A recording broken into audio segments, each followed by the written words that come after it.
রবিবারের দিন মাছ মাংস যদি কিছু না হয় সত্যি মনটা একটু খারাপ লাগে, কিন্তু তাও তোমার মা যদি এরকম ভেজ থালির আইটেম নিয়ে তোমার সামনে চলে আসে তখন ঠিক আছে, খানিকের জন্য মাছ মাংসটা ভোলাই যায়।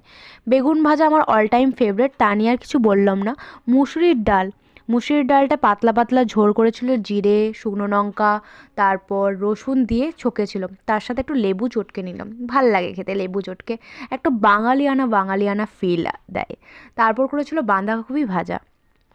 বাঁধাকপি ভাজাটা মাকে 101বার মনে হয় বলেছি, 102বারে মা করেছে, কারণ বাঁধাকপি ভাজা মা বলে বাঁধাকপি আবার ভাজা কি হবে রে, বাঁধাকপির তরকারি করবো। আমি বলছি রাখো তোমার তরকারি, আমি তো ভাজা খাবো, তাই ভাজা করেছিল, নইলে করে না।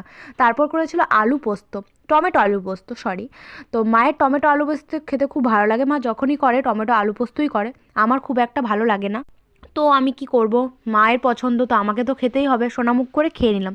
যদিও বলি যে ভালো লাগে না, কিন্তু মায়ের সব রান্নাই আমার ভালো লাগে।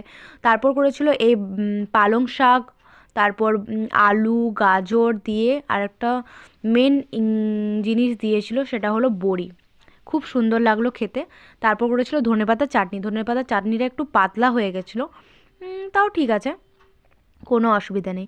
রবিবারের দিন মা এত ঠান্ডাকালে মারা আমাদের জন্য এত রান্না করে, তো সত্যি মাকে তো বলতে মন যায় তোমার মতন খেও না।